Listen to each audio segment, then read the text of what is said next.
Just curious, what device are you watching on? Phone, TV, laptop? Comment below. They weren't there when I started. They weren't there when I nearly quit.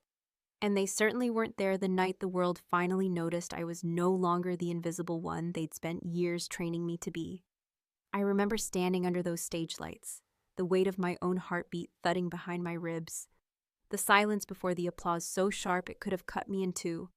And as the camera light blinked red, blinking like it could see straight through me, I took a breath, the kind you take before a free fall, and I said the words I'd rehearsed in my head for 2 decades. This one's for everyone who never believed in me. That sentence hit harder than any thank you ever could have, not because it was petty or rehearsed, but because it was true, and it burned like a secret finally dragged into the daylight. What I didn't expect, though, was what came afterward. 27 voicemails, 3 group chats suddenly alive, and a text from my mother that just said, "Why would you say that on live television?" I stared at it for a long time, then turned off my phone. I haven't turned it back on since. But to understand what happened that night, you have to go back. Not to some big explosive falling out or dramatic betrayal, but to the quieter things, the rolled eyes, the missed birthdays, the family dinners where I spoke but no one listened, or worse, heard me and chose not to care. I was the youngest of 3. Not the baby, not the favorite, just the one who came last. My brother Grant was the athlete, the golden boy who won trophies for sports he barely practiced for, and always made the Thanksgiving toast even when he slurred through it with a beer in hand. My sister Amelia was the beauty queen, pageants, boyfriends, college tours with my parents doting behind her like handlers. And me? I was the one who memorized the entire first act of To Kill a Mockingbird for fun, and once wrote a speech about climate change that made my 8th grade teacher cry. They didn't clap for that. They never clapped for anything that couldn't be framed or posted or bragged about at work. I remember a dinner, one that somehow stuck out more than all the others, probably because I let myself hope it might be different. I had just received my acceptance letter to the Parker Speech Fellowship, a competitive, prestigious, real opportunity that only accepted 10 people a year, and I got in on the strength of my writing sample alone. I walked into that dinner with the letter printed and folded in my bag, my hands practically shaking from how badly I wanted someone, anyone, to tell me they were proud. We sat down, the usual chaos around the table. Grant talking about some softball league, Amelia showing my mom a Pinterest board of wedding dresses she hadn't even picked a groom for yet. My dad complaining about property taxes like we were a family that owned property and not just rented a decent house with a broken doorbell and fake shutters. I waited until there was a lull, cleared my throat, and said, I got into Parker. There was a moment, brief, not even a full second, when everything paused. My mom looked up from her glass of wine, my dad raised an eyebrow, Amelia froze mid-bite, and I let myself believe, just for that moment, that maybe this would be different. Then Grant leaned back in his chair and said, Is that paid or just another one of your creative retreats? My mom chuckled like he'd said something clever. Amelia rolled her eyes and said, Isn't that the place where they make you write for like 10 hours a day? Sounds exhausting. And my dad just nodded and muttered, Well, good for you, the way someone might say it to a stranger winning a free gym membership. The conversation shifted, instantly, like I hadn't said anything at all. They moved on to Amelia's friend's engagement, the rising cost of groceries, the dog next door that wouldn't stop barking. And I sat there, letter in my lap, untouched food on my plate, feeling like I'd just thrown a lifeline into the ocean and watched it sink. I went home that night and read the letter again, just to remind myself that it had really happened, that it was real, not some fever dream I'd made up just to feel important. That was the moment, I think, when something inside me started to change. Not snapped, not yet, but shifted, like a crack forming under years of quiet pressure. For a long time, I kept making excuses for them. They're distracted, they're busy, they don't get what I do. They love me in their own way. But excuses start to rot when you repeat them too often. And over the next few years, that rot started to show. I threw myself into the fellowship, moved to a city where I knew no one, rented a basement apartment that smelled like mildew and desperation, and wrote until my fingers hurt. I learned how to tell a story so it punched people in the throat and made them feel something, and the whole time, I kept thinking, if I get good enough, they'll notice. But they didn't. Not when I published my first article. Not when my name got quoted on a viral tweet. Not even when I wrote the closing monologue for a televised debate that got a standing ovation. When I sent the clip to our family chat, no one responded. Not a wow, not a cool, not even a thumbs up. The chat went dead for days after that. And when it finally lit up again, it was Amelia sending a selfie from a winery with the caption, "Living my best life," like I didn't exist. And maybe that was the moment when I realized, really realized, that this wasn't just forgetfulness or distance. It was personal. There's a difference between being forgotten and being erased. And what my family did, and kept doing, was worse than silence. It was active indifference, dismissal dressed up as casual conversation. And I started to wonder what else they'd done to keep me small. It wasn't until much later, almost by accident, that I learned something that cracked the rest of me open. I was applying for a second scholarship and needed my records from college. The registrar pulled up my file and casually mentioned that I'd been removed from consideration for a need-based grant my first year due to a family income declaration. Confused, I asked for clarification. She showed me the document. It had been signed and submitted by my mother. She'd claimed my dad made triple what he actually earned. When I asked her about it later, all she said was, "We didn't want you thinking you could coast on handouts. You needed to work for it." That's when I stopped trying to impress them. That's when I started preparing for a life where I could succeed without them. And that's exactly what I did. But back then, I still thought I wanted them there. At the finish line, at the celebration, at the moment I proved them all wrong. I didn't know yet that their absence would be the greatest gift they ever gave me. I didn't know that when the camera turned red and the lights hit my face, being alone would finally feel like peace. And I certainly didn't know that 27 voicemails could weigh less than a single sentence spoken into a microphone. This one's for everyone who never believed in me.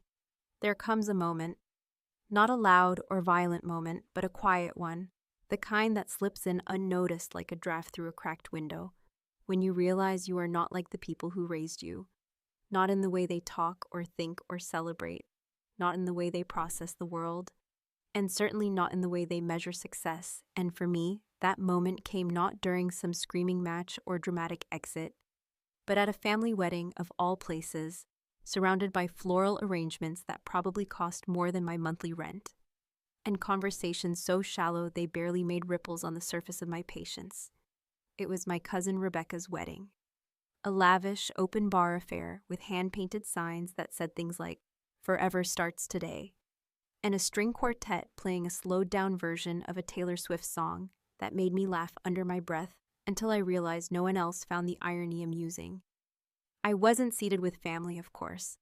I'd been strategically placed at what I can only assume was the overflow table. The table for exes of the bridal party, high school friends who'd grown distant, and, evidently, the weird cousin who worked in politics or journalism or whatever it is she does now. I smiled through it, as I always did, and politely declined the wine, not because I don't drink, but because I'd learned over the years that the smallest lapse in composure would be used as evidence later, proof that I was too sensitive or overreacting again. Dinner came and went, a blur of chicken with sauce I couldn't pronounce, and small talk with a guy who sold insurance and clearly thought I was either lesbian or deeply broken for not bringing a date. And then came the speeches, the toasts, the awkward stories, the sentimental anecdotes, and right in the middle of it all, my brother Grant stood up. Now Grant has always loved a microphone, not because he has something to say, but because he enjoys the sound of his own voice echoing in a room where no one can interrupt. He started with the usual, how proud he was of Rebecca, how beautiful everything looked, how thankful he was for family. Then, out of nowhere, he veered off course, smirked into the mic, and said, "You know, when we were kids, My little sister once cried for 3 hours because she got a B+ on a book report. And now she writes speeches for people who actually matter. The room erupted in laughter. Real, genuine laughter. Not cruel, but dismissive in that uniquely familial way. As if reducing me to a punchline was the most natural thing in the world. As if I hadn't been sitting right there at table 11, cutting into dry chicken and trying not to choke on the lump forming in my throat. No one looked at me, not even my parents.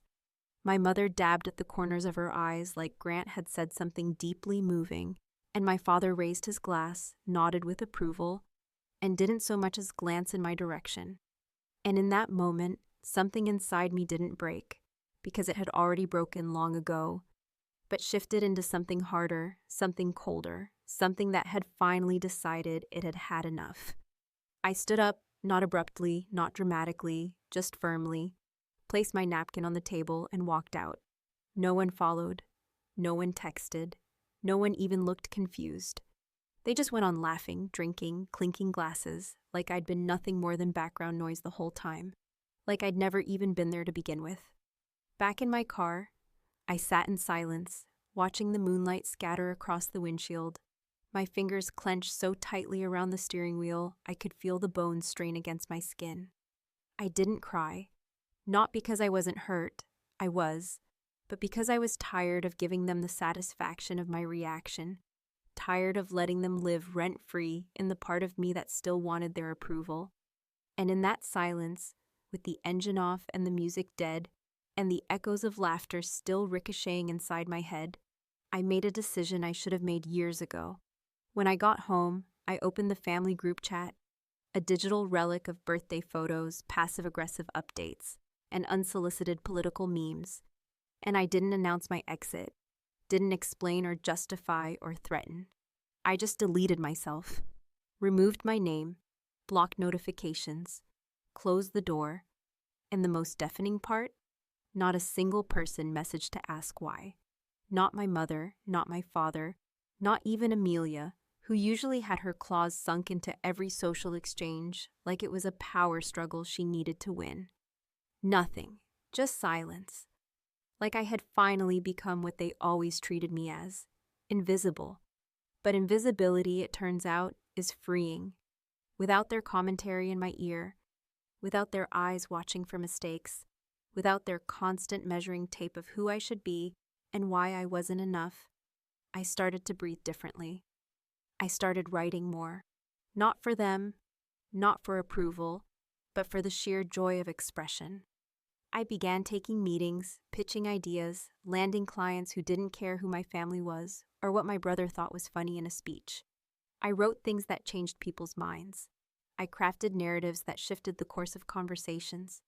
And slowly, word by word, I built something that felt like mine. Not borrowed, not temporary, not conditional.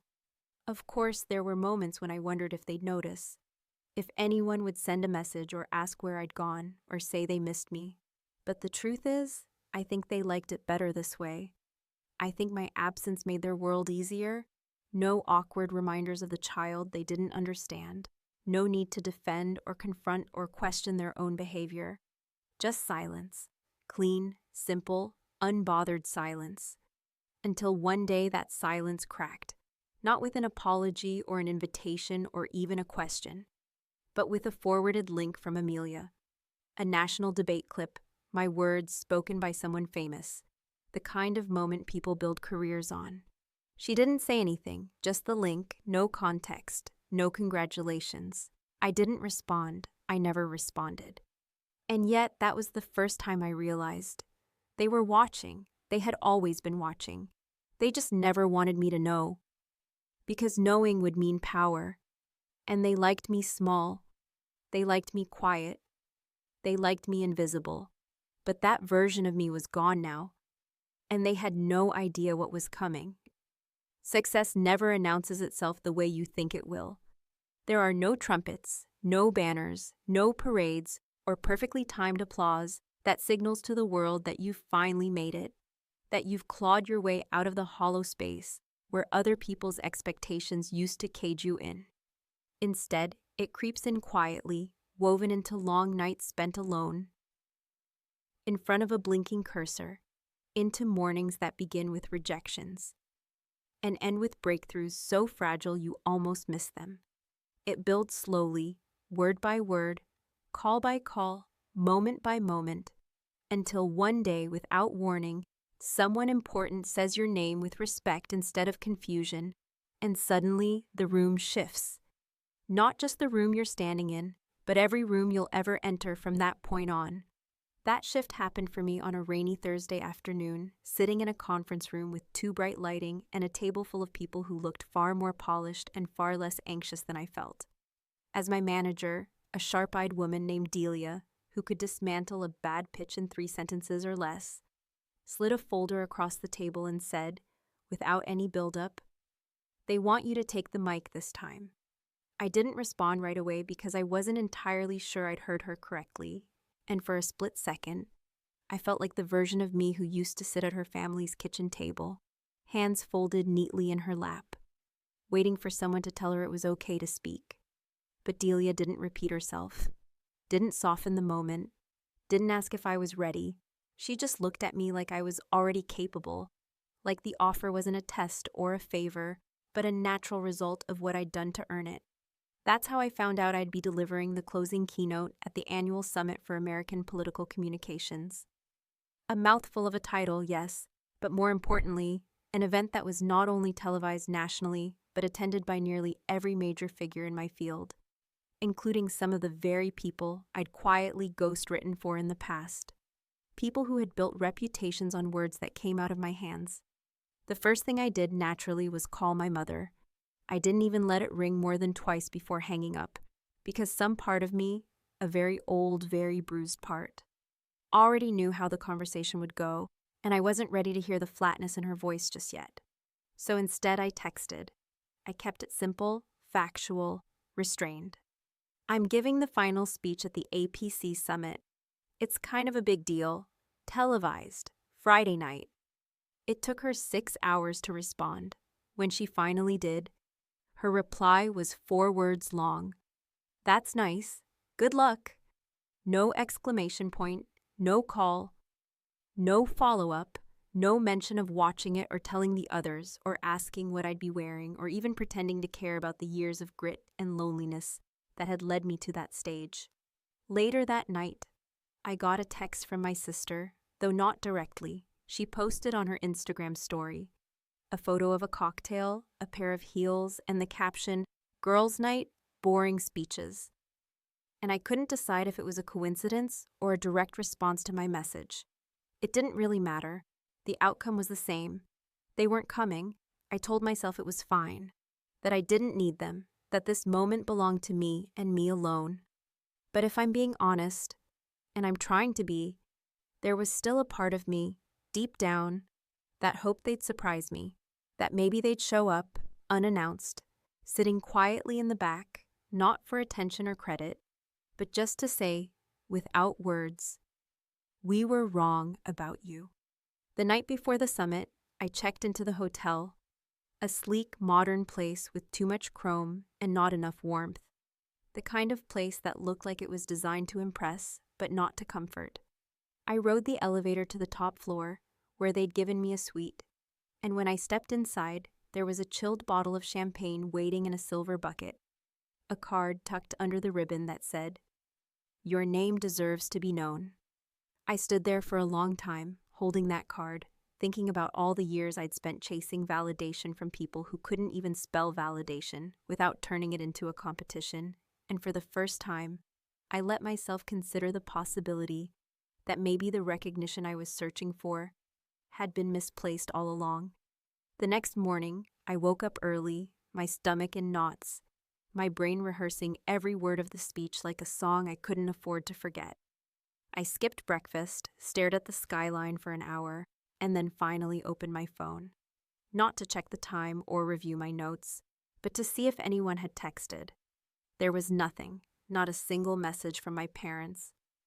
Not even a passive-aggressive "good luck" from Amelia. Just silence.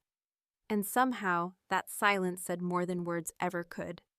It said, "You're on your own." It said, "We're not watching." It said, "You still don't matter." But it was wrong. Not because I suddenly mattered to them, but because I no longer needed to.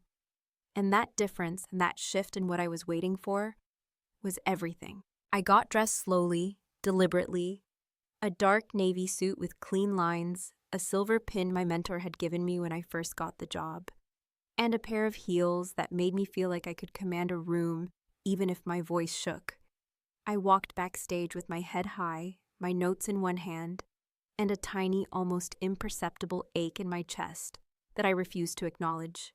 And then, the moment, the lights, the hush, the red blinking of the camera that meant it was live. I stepped onto the stage, found the podium, looked out at the sea of faces I didn't recognize, and smiled. Not the tight, polite smile I used to wear around my family, not the one that begged for kindness or permission, but a real one, calm, grounded, unshaken. And just before I opened my mouth, I scanned the crowd one last time, hoping for no one, expecting no one, seeing no one, and whispered to myself, "Let's begin." I didn't know then what I know now. That this moment would echo farther than I imagined, that it would send tremors through people I hadn't spoken to in months, that the words I was about to speak would finally force them to look up from their curated lives and see me standing there, not as the quiet one at the table, but as someone they could no longer ignore. But they wouldn't see it in real time. They wouldn't hear it live. They wouldn't even know what I said until the clip started circulating the next morning. By then, the damage, or maybe the justice, had already been done. There is a peculiar kind of silence that blankets a room just seconds before something irreversible happens. A silence so thick it presses against your skin like humidity before a storm. And as I stood at the edge of that stage, hearing nothing but the shallow hum of distant lighting and the faint rustle of paper from the person introducing me, I understood that what I was about to do, not just say, but do, would mark the exact point of no return in a life I had spent years carefully crafting from the scraps they left behind. It was not about vengeance or drama or proving something in some grand theatrical way. It was about finality, the clean severing of expectations, the moment when the emotional umbilical cord between me and the people who'd always preferred me small and silent would finally be cut without ceremony, without apology, and without even the courtesy of explanation. The lights dimmed slightly as the announcer read my name, not hidden behind a title or buried beneath someone else's glory, but clearly, distinctly, as if each syllable had weight, as if the air around them shifted just to make room. There was polite applause, the kind that carries no real emotion but acknowledges existence nonetheless. And then I stepped forward into the light, the podium rising to meet me like a steel altar, and for a single, fleeting second, I thought I might freeze, not from fear, but from the crushing awareness of what this meant. Not to them, not to the world, but to me. And then I began. I opened with a story, one they hadn't asked for, one that wasn't on the teleprompter, one that came from a place I hadn't dared to speak from until that exact moment. I spoke about invisibility, about what it feels like to grow up in rooms where your words are met with glances instead of replies, where your achievements are either minimized or ignored completely, where the loudest people get praise for mediocrity, while you are expected to apologize for excellence that makes others uncomfortable. I spoke not with bitterness, but with clarity, the kind that only arrives after you've cried every tear you had, and dried your own face without waiting for someone else to notice you were drowning. I could feel the audience leaning in, not just physically, but emotionally, as if they recognized themselves in the spaces between my words, as if my story, though personal, echoed something too many of them had carried quietly for too long. I talked about effort, about how you can work 10 times as hard just to be told you're trying too hard, how success can feel like betrayal when your own family has built their comfort on the assumption that you will always be less. I told them about the late nights, the early mornings, the unpaid internships and overdrawn bank accounts, the rejection emails and whispered doubts, the way your own name can feel foreign to you when it's never been spoken with pride. And then I paused, a long, deliberate pause, just before the end, letting the silence stretch like a wire pulled tight between two towers, knowing full well that on the other side of that pause waited the sentence I had been carrying for years, like a stone in my pocket, worn smooth from being turned over in my hand. Every time I felt myself slipping, I looked directly into the camera, not at the audience in front of me, not at the journalists or the donors or the policymakers seated in carefully curated rows, but straight into the lens that broadcasted to every living room and boardroom and hotel lobby across the country. And I said it without a trace of hesitation, without my voice cracking, without even blinking. This one's for everyone who never believed in me. There was a beat of stillness, followed by something strange. Applause that didn't feel obligatory, but earned. Applause that started slow and then rose like a wave crashing against every closed door I had ever knocked on in vain. But I didn't linger in it. I didn't soak it up like someone desperate for recognition. I simply nodded, stepped back, and walked off stage with my heart pounding in that quiet, satisfied rhythm that only comes when you've said exactly what needed to be said and nothing more. Back in the green room, people approached me, strangers who thanked me, staffers who said they hadn't expected to cry, even one older man who admitted that his daughter had stopped speaking to him years ago. And now, for the first time, he thought he might understand why. I smiled politely, accepted the compliments, drank half a glass of champagne, and slipped out as soon as I could, suddenly overwhelmed not by the attention, but by the finality of what I had done. It was over, not the event, everything. There was no going back. And surprisingly, I didn't want to. When I returned to my hotel room, the skyline had shifted with the evening, lights blinking in time with the traffic below, the air inside crisp and artificially cool. And on the nightstand, someone had left a small card with my name printed in gold, and a note that simply read, "You were heard." I sat on the edge of the bed, kicked off my heels, and for a moment just stared at the blank screen of my phone. Hesitant to turn it on, already sensing what waited for me.